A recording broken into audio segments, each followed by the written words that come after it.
All right, welcome back to Morning Cafe. And joining me on the current affairs segment this morning is Nathaniel Kadima, ANC youth leader, and Wafula Kalistas, who's actually the head and the chair, J Networks Lobby. Thank you so much, gentlemen, for your time. It's time that we expound some more on these discussions or the issues that are taking center stage right now. And one that we'll start with is on just how much our leaders or our members of parliament, or generally, of course, people in governance, are flouting the COVID-19 rules aimlessly.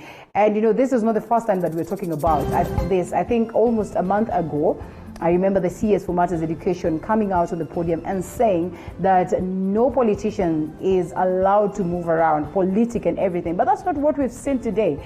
And it's actually even worse because it's escalating to something else. Looking at Sakaja's case or scenario the other day, looking at what Boni Halwale was doing the other day, it is pretty much unfortunate that we're still talking about this at this point in time. Gentlemen. Yes. Linda, I think what I can say, our politicians are used to these issues of breaking laws. And therefore, even the restriction that the president, people have been disregarding the directive of the government in combating COVID-19. And that is the reason why these people have been spreading virus across the country because Kenyans were restricted. But the COVID-19 has kept on, the number has kept on rising. This means politicians were permitted by the government because this government is not taking serious whatever they are telling Kenyans to do. If they are serious, they could have arraigned thousands of people in a court of law. And these are the politicians. Because the politicians are the agents of COVID-19. That is the truth of the matter. All these politicians, you can find one politician has got over 100 girlfriends because he has money. That's why they are traversing from one county to another, transferring the virus. Therefore, the issue of Sakaja, to me, based on Chapter 6, he needs to be arraigned in a court of law and he needs to be jailed so that he loses that seat to serve as an example. We can't continue with the people breaking the law, and these are lawmakers. I think Sakaja should serve as an example. The issues of apologizing, there are so many Kenyans who have apologized and they are rotting in jail. Therefore, let the law take its own course, and we want to see them facing the law, just like the Waluke case. Yes, all right. We can't continue with the issues, people disregarding the law. They force Kenyans to abide by the law. Then the same people are the one breaking the law. It's pretty much unfortunate, and I don't know if we have Nathaniel. Nathaniel, you're there, because it's unfortunate that politicians from Mulembe Nation are notorious for this. Is it a fact, or you think it cuts across?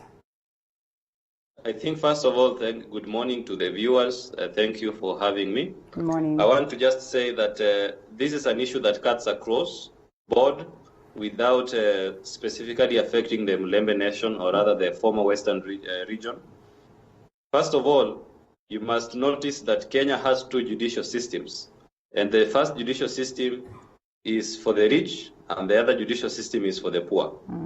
And as Kalistas has mentioned, there is nothing unique or nothing to surprise many Kenyans that we have that kind of two judicial systems.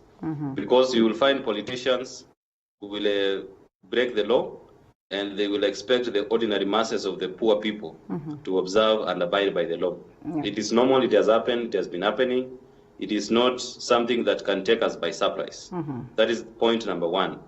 And number two, since COVID-19 started and the president announced certain containment measures, we have seen quite a lot of movements, especially from the political class, against what the Minister of Health is announcing. But they are disregarding those kind of containment measures, and that's why we are seeing the coronavirus spreading now. It is at the community level. We are seeing the numbers surging.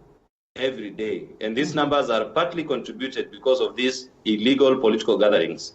And some of these gatherings, sections of politicians who are allied to the government are allowed, and sections of other politicians who are not aligned to the handshake are not allowed. We have seen other people being tear gassed in their homes. So that's why I'm saying there are two sets of rules in this republic. And it is noteworthy that these kind of scenarios are endangering the lives of the poor masses who don't have food. They don't even have access to basic things like a sanitizer or a face mask. So we must say in uncertain terms that we need to reset the country in a manner that let everybody follow the rules. If the president announces certain containment measures, let those measures be followed by everybody, including the president himself. So the issue of Sakaja coming out, first of all, I really feel for him because he is somebody who has put his public image in a manner that is a man of honor and dignity. And all of a sudden, the millions of Kenyans who used to follow him, I think they are disappointed, seeing that a man of his caliber who has put his image of a well demeanor, being found drinking at night, violating the rules. I'm not going to make a comment that a radical measure should be taken against him. I'm just feeling for him the disappointment. I can imagine millions of Kenyans who are looking up to him for his leadership, the image he has cultivated.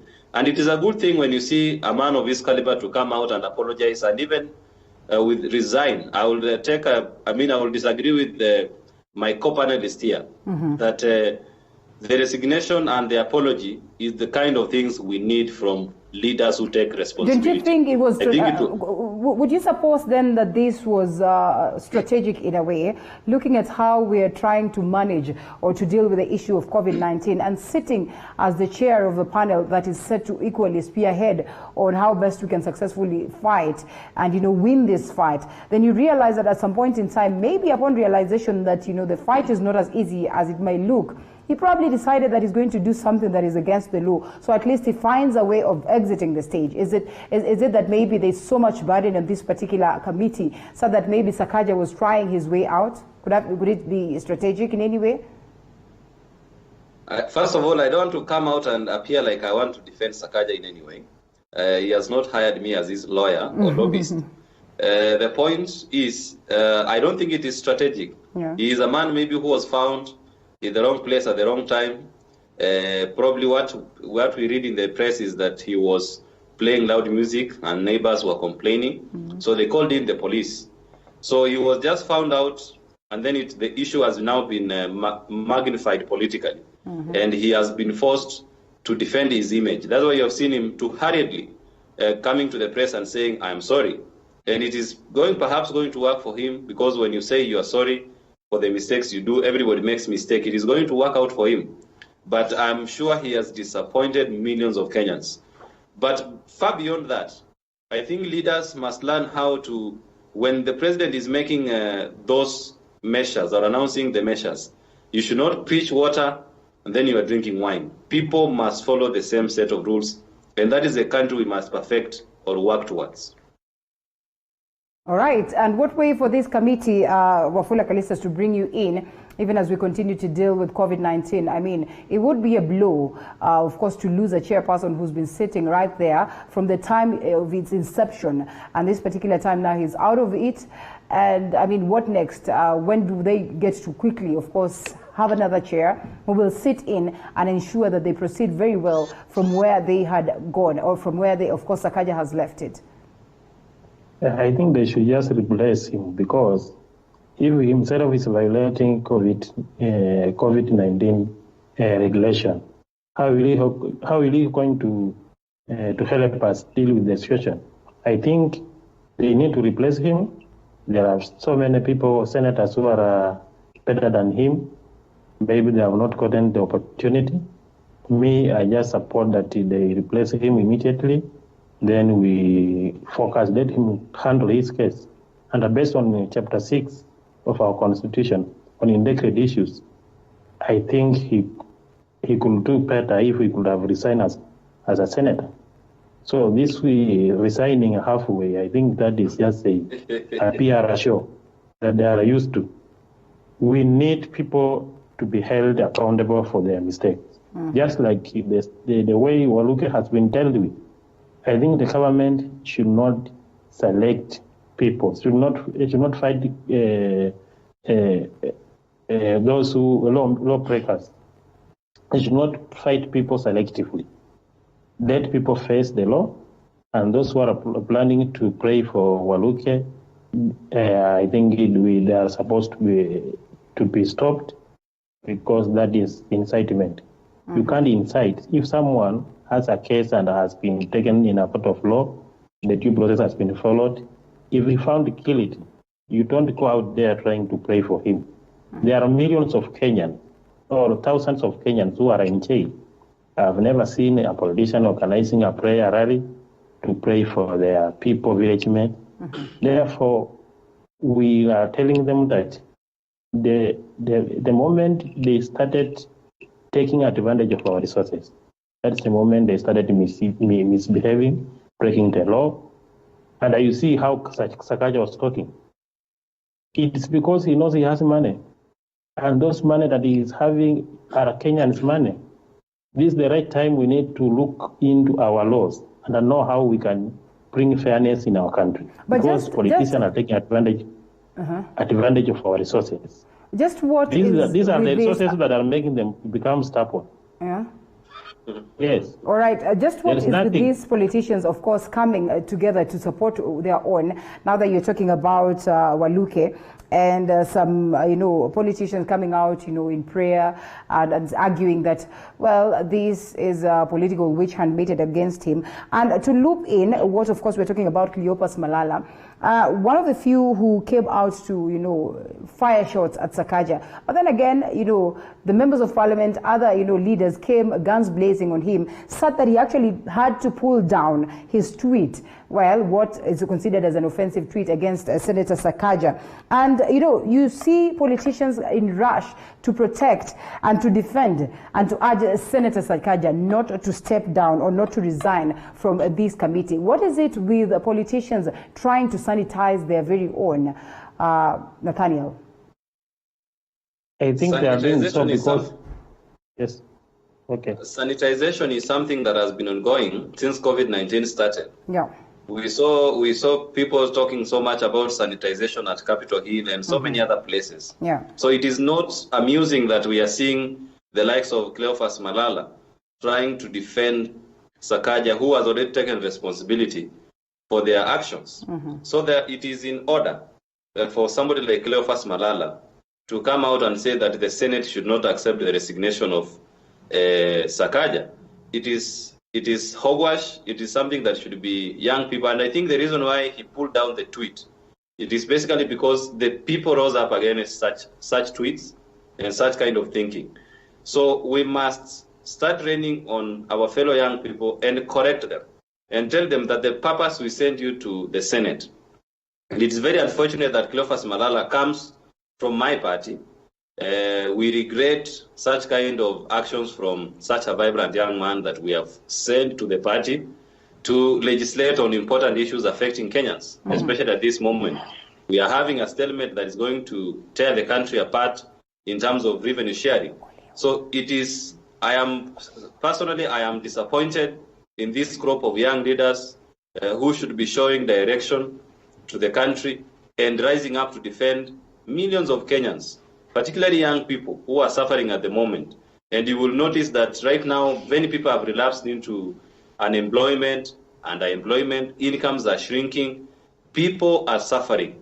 They cannot put food on the table. And we are having a stalemate in the Senate in the name of revenue sharing formula. Those are the kind of things we should be seeing the likes of Cleophas Malala tweeting about. So not this kind of disappointments on side shows that we never send them to Parliament to do. One would want to ask this. Is this a genuine concern, or is just because maybe in a way, of course, Cleopas Malala rubbed the party the wrong way to a point of, talks of expulsion, and later on was saved by the Registrar of Political Parties? Linda, you must notice something, that political parties are supposed to self-regulate themselves. Yeah. Essentially, a political party like ANC, which we are championing for, should be given room to self-regulate. In that sense, the registered political party is supposed to have minimum restraint in terms of trying to reject certain things from the party. Yeah. Party loyalty and discipline is something personally I champion for. Whichever political formation Cleophas Malala goes to, even if he were to move to ODM or Jubilee or any other political party, that political party will still expect him to be disciplined. And you cannot take it lightly when a political party wants to correct an errand member. For instance, during the Kibra by-election, we had a candidate as a party who was called, Owalo. And we expected that all members of our party, including Cleophas Malala, should come out and support the party candidate. But he went ahead to campaign for a candidate of a rival political party. Is this Do you not expect democracy? the party Is it not to laugh democracy? about it? Sorry? Is it not democracy? No, when you sign up to be a member of ANC, there are things that you sign up for. When you are appending your signature saying, I will abide by the decisions, the rules, including the constitution of the party. One of them is that when the rank and file of the party makes a decision and says that we have issued a ticket to a candidate, then it is expected that all party members are supposed to support that candidate. And you cannot promote or campaign for a candidate from a rival political party. There's so that is the kind confusion. of discipline. Sorry? It seems like there's a lot of confusion in most of the Mulembe Nation parties that we have today. Of course, Ford Kenya not enjoying anything good from this case. And equally, some members of parliament or maybe some leaders who are, of course, elected courtesy of ODM equally are not in the best of stand. And even those ones elected or are in office courtesy of Jubilee are still not in the best of stand. Wafula Kalistas, what is wrong with the Mulembe Nation? I think they should stop washing their dirty linen in public because whatever I've been seeing happening is like Musalia and Wetangula are aspiring to become paramount chief. That kind of politics is outdated, and we must tell them that if they really want to serve the country, they need to. I want to see them in Nairobi here, trying to meet people. Having forums with people, chatting on the issues to do with the country. You can't aspire to become the president, then you face the camera, then you start talking about the Luhya unit as if you are going to serve Luhyas. I think Musalia and Wetangula, I say it and I can repeat it. We have given them ample time. We have seen what they can deliver. Have seen what they can't do. Therefore, we are telling them that they need to retire. If they can't retire, let them lie. We shall just reject them because we can't keep on supporting people who support issues to do with the tribalism, issues to do with the just assembling your people and then you auction them to another leader. I will allow Nathaniel to respond to that, but just how? Who is going to carry the flag for Mulembe Nation if we say that these key ones are not good enough? Let me finish, Linda. Yes. I think these people are. Let me just say the truth, because I know the reason why they are having a lot of anxiety in themselves. It is because the rumors have heard that the former cabinet secretary, Dr. Muhisa Kitui, is contesting for presidency. And Muhisa has got the agenda of the country. And these people are running up and down trying to prove a point that they can control Mulembe Nation to an extent of controlling everything, so that it will lock out those who are aspiring to lead the country. I think we are telling them that Muhisa Kitui have confirmed the rumors. It's true that Muhisa Kitui will contest for 2022, and therefore they should prepare to face him. If they are not going to retire. All right. We force them to retire. Okay, so Muhisa Kitui would be a sure bet for the Mulembe Nation. Do you suppose so, now that you're an ANC Not member from Mulembe and a youth Nation. leader there? He's a sure bet for Kenya. Okay, Nathaniel, what do you not say? aspiring to become a Luhya kingpin. Let's listen in to what Nathaniel has to say in regards to same as we cross over to a different subject altogether. Now that we are talking about his boss, yeah. It is laughable. It is laughable for Callistus to advance such kind of an ideology. First of all, Musalia Mudavadi, the former vice president of this country, is not running to be a Luhya kingpin. He has stated so publicly that he is not seeking a position called Luhya kingpin because that position does not exist in the constitution. Why is he rotating in Luhya land? What is he rotating in Luhya land to do it? Because we have seen him in Luhya. Yes. I am coming to that shortly. What His Excellency Musalia Mudavadi, he is seeking to be the 5th president of the Republic of Kenya. And he has tried this before. The kind of people Callistus is talking about, like Muhisa Kitui, has never run for president. He does not know how to run for president. Musalia Mudavadi has run in 2013. He garnered quite a substantial number of votes. And in 2017, you will notice, Linda, His Excellency Musalia Mudavadi is the one who formed NASA. Okay. And as the vision bearer of NASA, he went ahead to step down. For lack of a better word, a man I can describe as not selfish. He allowed his bigger brothers, His Excellency Raila Amolo Odinga and Kalonzo Musyoka, to carry the flag of NASA, despite the fact that he is the one who formed the NASA. And as the vision bearer, you realize that there are people who betrayed the cause. The millions of Kenyans who had cast their daily struggles and hopes on the NASA dream, what we call the Road to Canaan manifesto. Those people who betrayed the cause for fear of, for lack of a better word, for fearing to cross River Jordan because of crocodiles, they are the betrayers. They went ahead. It's something that I cannot talk about at length. Yeah. Every Kenyan knows the kind of betrayal that our people experienced. We were hoping to get where we wanted to see, a land of electoral justice and many other things, economic opportunities, quality education, and all those things. Now, if you say our people, whom are you referring to? I'm referring to the vision bearer. Because I have never been betrayed. Me personally, I have never been betrayed as a lawyer. Because we can ask Linda to run an opinion poll on TV47 and ask the people about that. But now, Linda, if you give me a little bit, 1 minute, I want to respond to what Callistus raised. I think we need to ask the people to call. You can call, and of course, the numbers are rolling down on your screen. Tell us. We start conducting the poll as early as now. Let's get to hear from you and see whether, again, you are in agreement with what Callistus is saying or in agreement with what Nathaniel is saying. Yes, Nathaniel, as we wind up on this subject. Yes. And you can even ask the people directly and tell them, did they feel betrayed by the decision of abandoning the quest to Canaan and so as to implement the Road to Canaan manifesto? Just ask them that, because somebody ran ahead of time and went to the steps of Harambee House in the name of getting milk and honey. But wait a minute. In this Canaan deal, Nathaniel, in this Canaan deal, and I cross over to the next subject, do you suppose it's only Musalia and the likes of Moses Wetangula that are missing out on the goodies that have come along with this Canaan deal? Kalonzo officially is a senior counsel. Kalonzo is part and parcel of Jubilee. And Baba equally is more or less like Jubilee right now, or more or less like President Uhuru Kenyatta, probably enjoying the milk and honey in Canaan land. Is it only the two leaders of Mulembe Nation that are missing out on this deal? First of all, Linda, I want to tell you categorically that Senator Moses Wetangula is in the Senate. He is executing the issues as a senator of Bungoma Wetangula.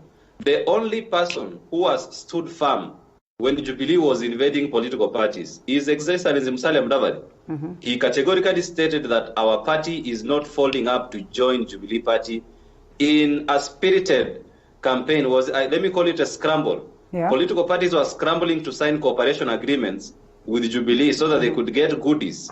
It is only ANC and Musalia Mudavadi who has stated that we are not joining Jubilee because the people of Kenya never elected us to join government. We lost the elections unfairly because they were rigged, And we say that we will remain in the opposition as a party, and we will seek a fresh mandate in 2022. But just how active an opposition is Musalia Mudavadi or is ANC? How active of an opposition? I mean, the argument on ground, if you'd ask anyone today, they tell you that there's a feel that maybe ANC, we don't have an opposition. Let's pick this phone call. Let's pick this phone call and then come back to you, gentlemen.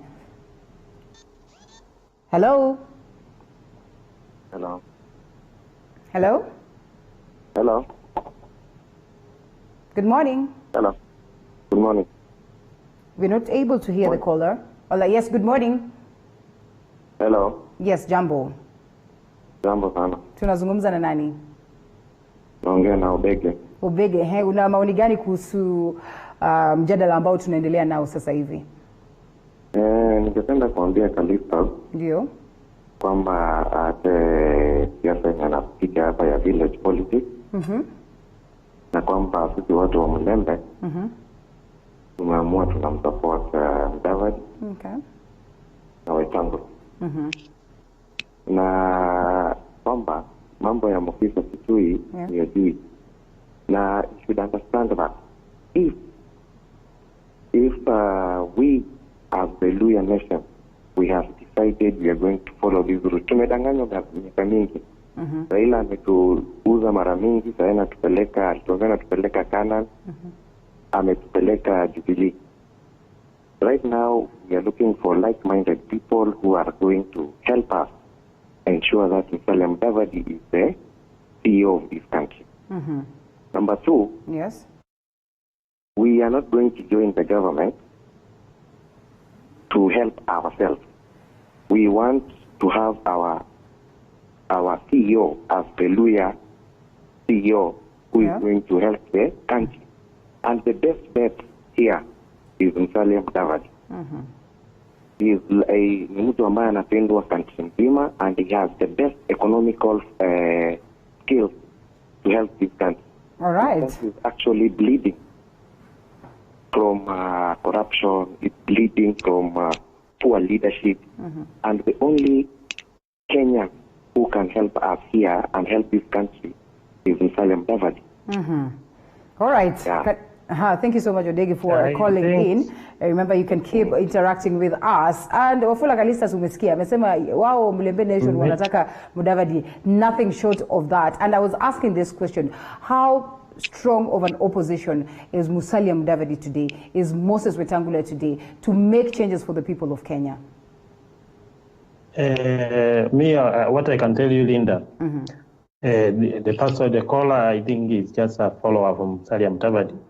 He has his democratic right to defend the party leader, but now I want to tell him that what they are talking about Musalia Mudavadi being strong. Strong in what? Because we have had Musalia. Musalia has been a cabinet secretary. We saw what happened in Mavoko Cemetery, then Anglolism. He has been also part of the people who have looted this country resources. Therefore, my fellow panelists say that Dr. Muhisa Kitui has never contested for president. I think he could know the position Muhisa Kitui is holding. Muhisa Kitui is an international leader. He's the person that is representing our country, our country's image at international level. Therefore, you cannot compare Muhisa Kitui with the village politicians, the likes of Wetangula and Musalia Mudavadi. These are people who are aspiring to become Luya kingpins. It's a clear indication that the panel that I have paints a picture of how much there is not so much unity within the Mulembe Nation, the elusive Mulembe Nation. So I think we need to leave it at that, gentlemen, right? On the Mulembe Nation, as we await to see what will happen. Could you give me a minute, Linda, to make a response? A minute? Oh, yes, yes. First of all, Linda, you will notice that I am not a Luya, I'm a Kisi. And I'm hold it right there, Nathaniel. Let's pick this phone call from Bungoma, because then it looks like now today we are discussing the Mulembe Nation. A phone call from Bungoma. Good morning. Morning. How are you? I'm good. How are you? I'm okay. I really like the comments that are going on there. Thank you. Number one, I just want to say this. People in Western region hate themselves. They are the ones who try to kill each one's vision. Yeah. And the relationship between Wetangula and Musalia is not a honest relationship. It's a relationship just by itself, which is just a lie. But I like the way Mugisa Kitui is coming into the picture. And I think, according to me, if you give me the three leaders, I would go for Mugisa Kitui. Right. Because Mugisa Kitui is the best picture.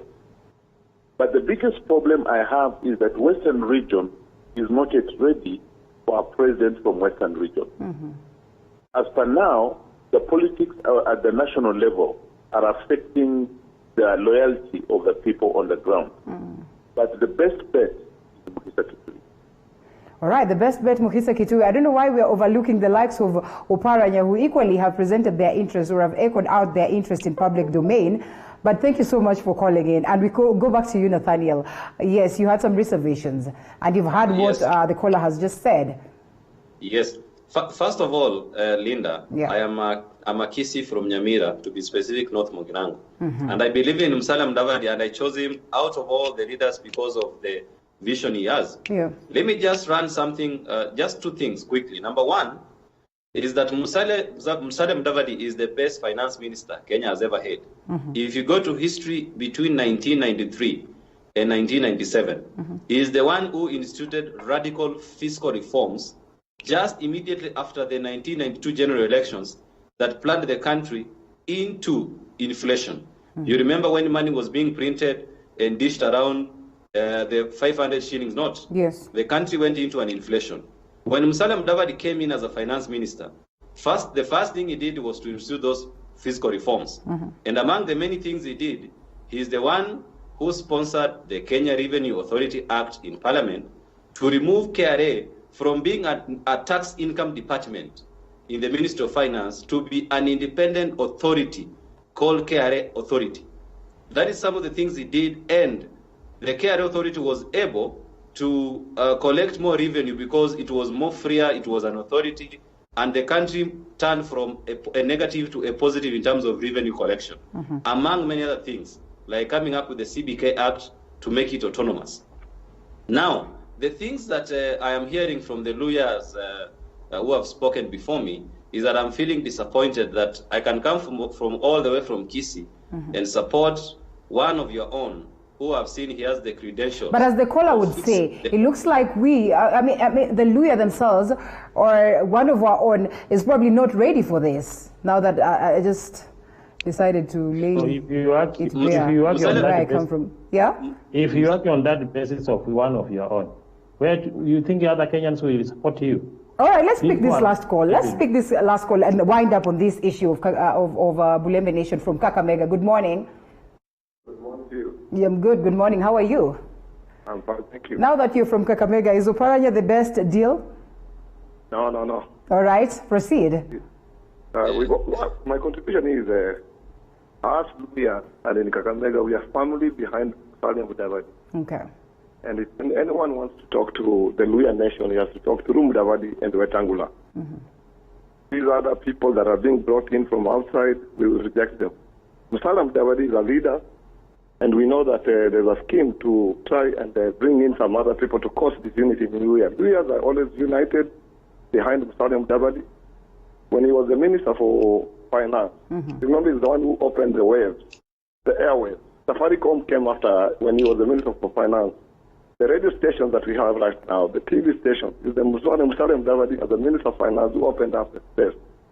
Some of these credits are not being given. They're not being aired. They're not being mentioned because there's a scheme or a skew to tarnish his name. And we know that the Mulembe nation will always be and solely behind Musalia Mudavadi, despite whatever is being said and done. So we are just waiting. The COVID thing has kind of slowed down a lot of activities.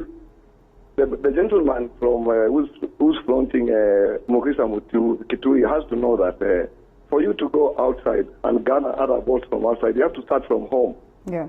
So Musalia Mudavadi and Wetangula are trying to solidify their base. Do they have much time to do that? Do they have much time to do that when they're focused so much at home or in a Mulembe Nation, and you know there's barely time till 2022 to speak to the rest of the world? Okay, if you are following the events, recently Musalia came and told us that the Mulembe Nation that we should allow him to go outside, and we gave him the mandate to go outside. We told them that the base is solidly behind him. We know there are other forces. Can you ask yourself, the question is, why now? Why now? Why are they doing it now? Why are they, why is so much interest in Mulembe Nation?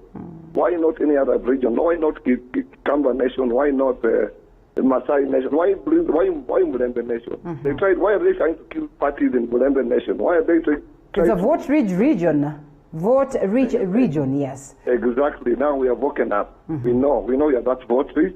And we know that one of one can easily be the president. And the person who stands a better chance right now is Musalia Mudavadi. And I can assure you, we are solely behind.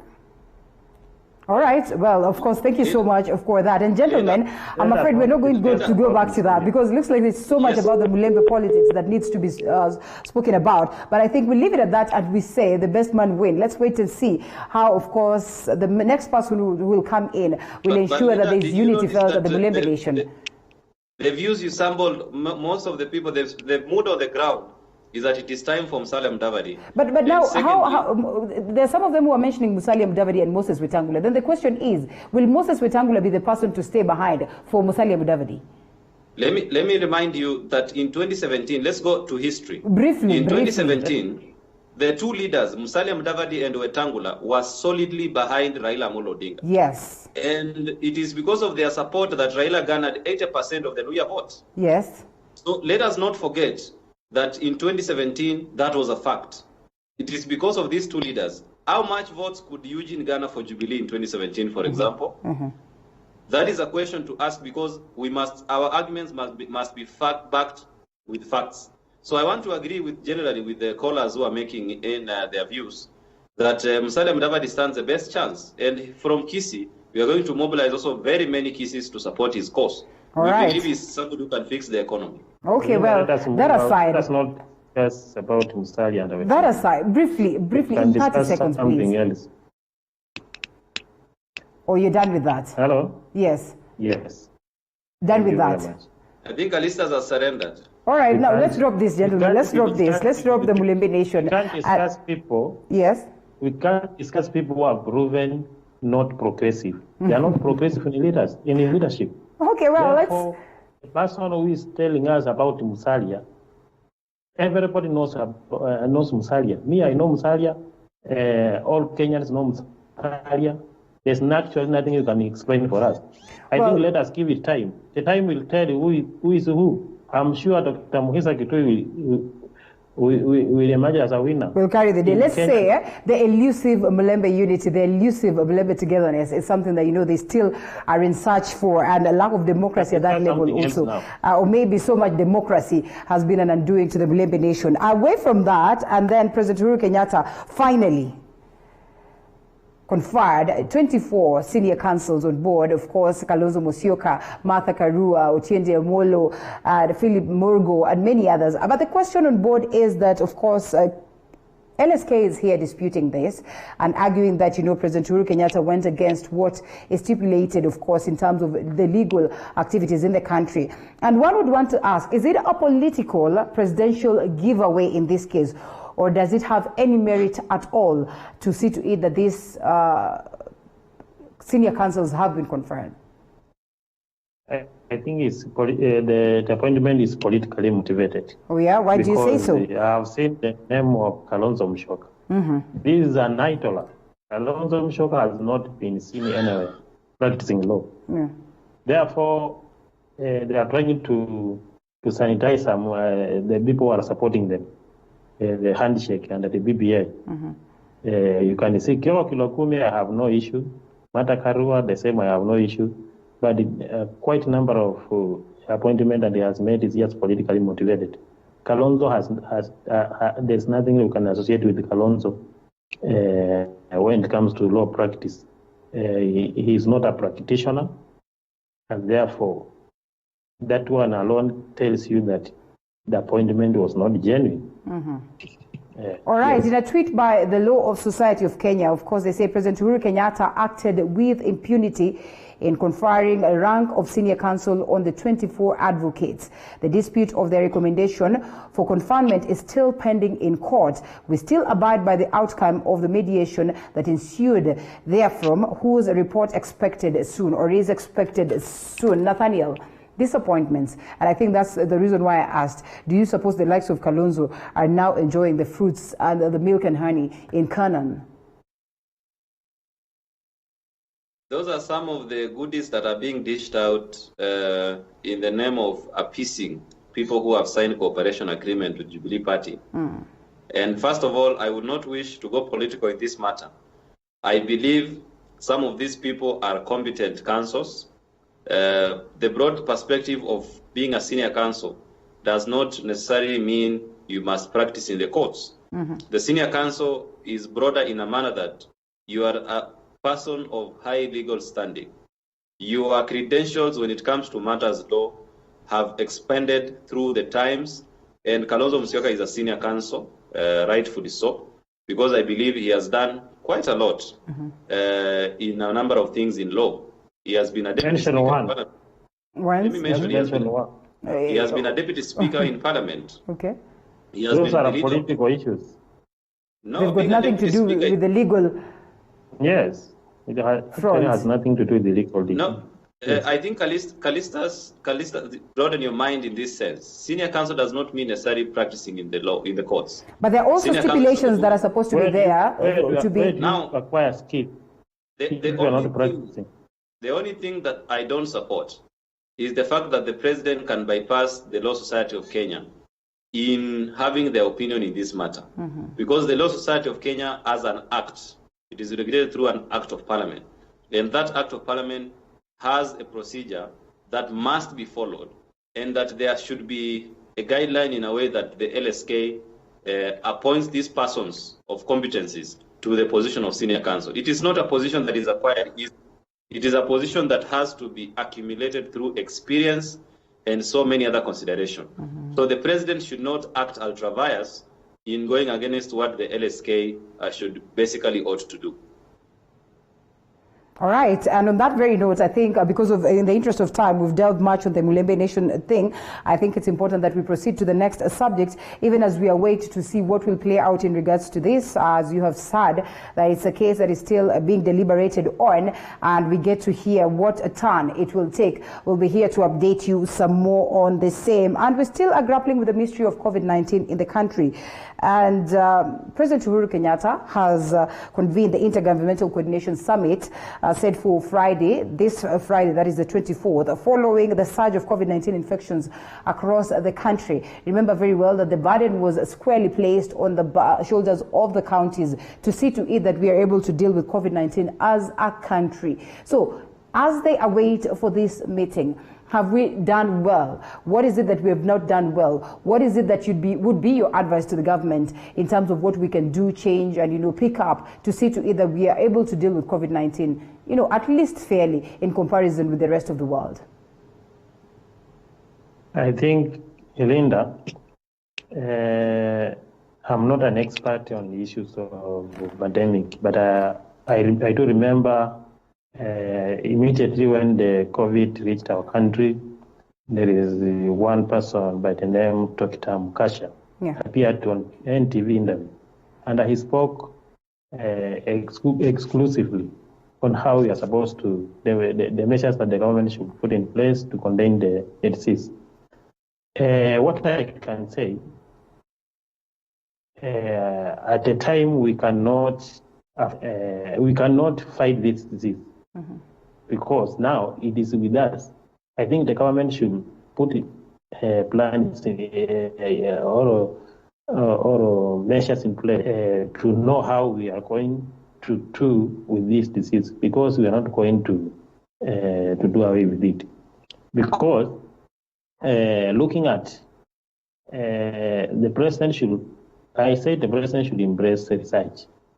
Research means we have got many people in our country who are knowledgeable enough, people who are born with wisdom, when they do research, they will be able to know the way forward. But discussing these issues with the politician is a waste of time.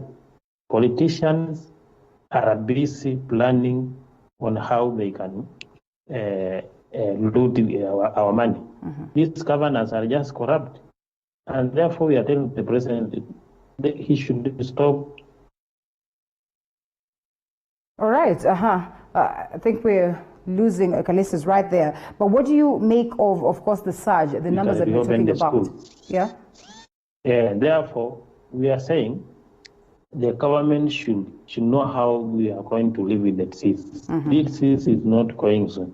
And therefore, we have to have plans on how to reopen school. For example, the school should be reopened and direct students to go to school in their locality. They're not supposed to have national schools because now we have a serious disease. We can't manage transferring students from one county to another. Let these students go to school in their locality. And even if we say that we are not, they are not going to school, even at a meeting, we are going out there. We are just going to bring the disease in our home. Therefore, I think the measures should be put in place on how to reopen school, and the health sector should also consider, because I'm suspecting even the test kits, they might be having a problem. Because there are some people who have said that they tested positive, then all of a sudden when they go back, they are negative.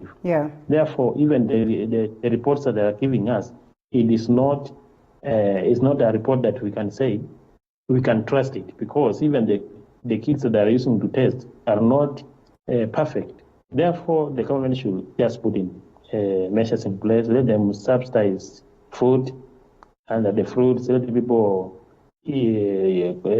take more fruit so that to raise their immune, so that we are able to combat this disease. Because hii ni homa ya kawaida. Oh wow, kama ni homa ya kawaida, wacha tusikie what yes. Also, they are saying that they don't want to see clubs open. But they have allowed restaurants to operate. I think even the club is more safer because people are sanitizing. We are told that the alcoholic drink can be able to kill the virus. Some people believe so, and those people have said so that they just doctors' expertise. Therefore, what I can say is that the government should allow people to operate business. Let us not close down everything.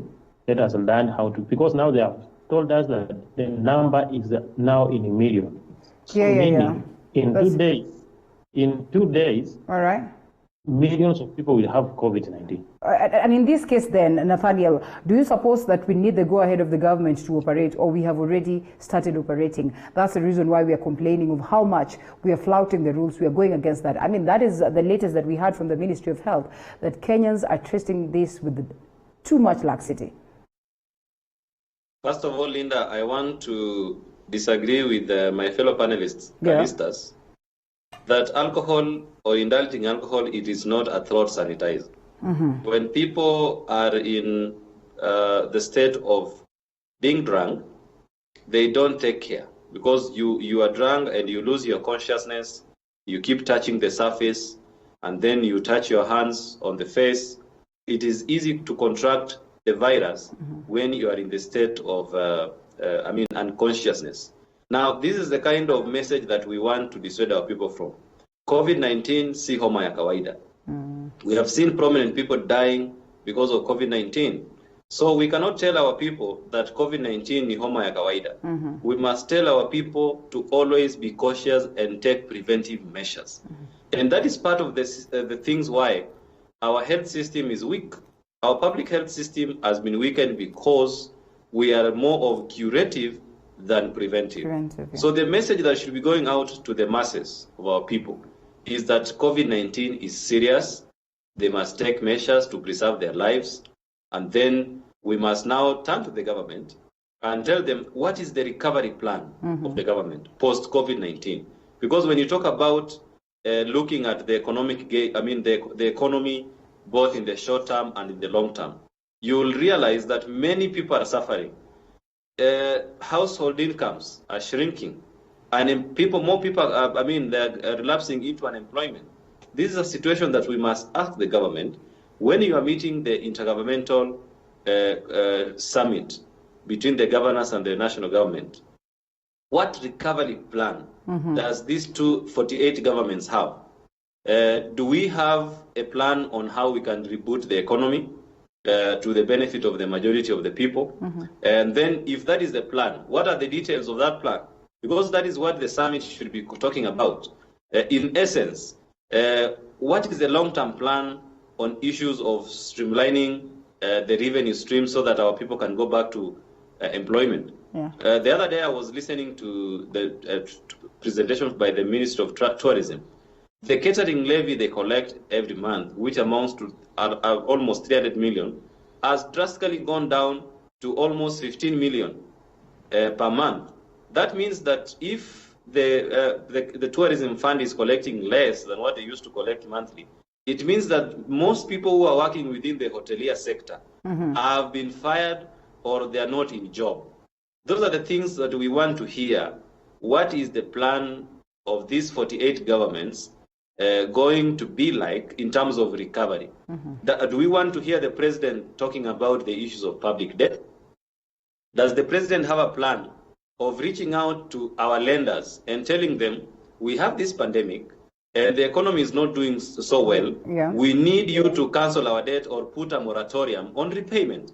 These are the kind of issues that we want to hear in the recovery plan. And finally, we want to hear this summit pronouncing itself on how they are going to fix the public health system. Remember, Linda, health is 90% devolved. Yes. The national government is only in charge of the referral hospitals. But most of the health from level 5 downwards, all those sections are devolved. Therefore, we want to know, in the short term and in the long term, what are the recovery plans in terms of rebooting the public health system?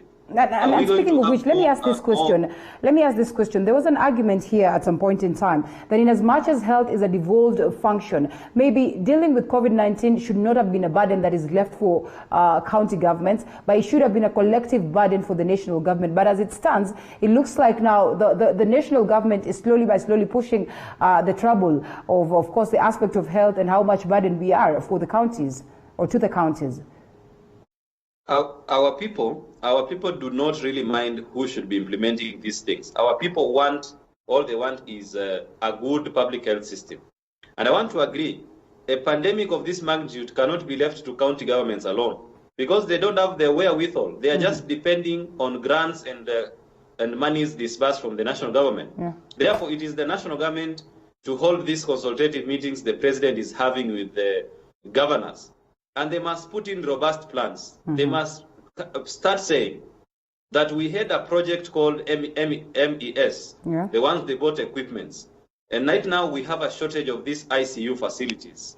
What are we going to do to increase the capacity of the hospitals in handling large cases of patients of COVID-19? That is the plan, because from the projections that the Ministry of Health is putting out in the public in their daily addresses, is that the numbers are going to increase drastically in the coming months. And we cannot take these things, business as usual. So this summit must pronounce itself on these things clearly, from the public health system to the economy and to the lives, including education, that the one Kalisa has mentioned. We must have these pronouncements from the summit. There must be direction in the country. All right. Thank you so much, gentlemen. And because of the interest of time, let me just pick one subject right here, because now there's been so much interest on the Mulembe Nation politics. And there's a viewer who says the Luhya region politics and the rifts catalyzed by a Atuoli team against Mudavadi and Weta. This Oparanya and Wangamati and Wamalwa team wanted to gain Luhya trust so that they can auction Luhya to the national government. At this point, Mukisa cannot be brought to the picture. He is not experienced politically and is a Atuoli project. The kingpins remain Mudavadi and Wetangula. The rest are just brokers. And Mzee Chwecho says unless they upload a CCTV footage showing exactly what happened. For now, we believe that Papa's wife we believe what Papa's wife said. This is also feedback in regards to the stories that we had picked earlier on. And Prince Zach says he's tuned in from Kajiado, Loitoktok. The likes of Joseph Nguya watching from Dubai, and many, many more sending in their feedback. So much comments coming on board. Gentlemen, on that very note, I think we need to lock down this program, because if I allow you to give your last, your parting shots for that matter, I'm sure we're going to overrun. Just give 30 seconds. Is that okay? Just give 30 seconds, please. You mentioned an issue today, the Waluke. Yes. And I want just to comment and give my fair comment that we want the government to take all this in check, because Waluke is not alone. Even the issues of maize, there are so many people that were involved. So we are telling the government that all the 47 governors belong to PJ. At least they have stolen anything from us. Then all these MPs running CKF, there's no accountability. We are telling the government to protect our resources. Let the president step in and ensure that all these are taken to jail. Those who are planning to pray for Waluke, they are not genuine people. They are also supposed, we have seen the likes of Papo Wino,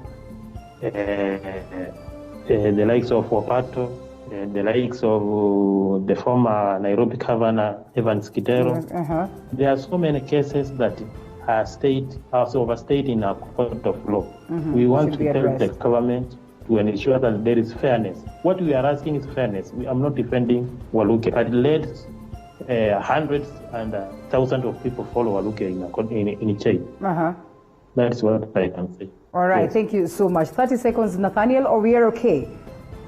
And I just want to say that as somebody who comes from a political party, I want to tell Kenyans that in the coming days and months, when the country gradually reopens, you are going to see politics that you have never seen before. We are going to put out our manifesto of reclaiming the economy from the ANC party, and this manifesto will capture the aspirations of Kenyans. We will continue with the struggle that was aborted at River Jordan because of betrayal, and we will fix the economy in what we call Uchumi Bora na Musalia. Thank you so much, Linda, for having me. All right, thank you so much, Natalia Kadima, ANC Youth Leader, and Wafula Kalistas, the Chair, J Network Lobby Group. Yes, the J Networks Lobby Group. Thank you so much for the great insights this morning. Looking forward to have another session with you. Hata nyinyi mnakuja na siasa. Completely. Hata kama mnasema wanasiasa wasipige siasa. Yamuhiza Kitui not be paid on the basis of the nation. All right, let's wait and see. And on that very note, we wind up on the current affairs segment. We'll see you again in a minute or so as we discuss a different subject altogether, the mental health amongst the police officers after this break.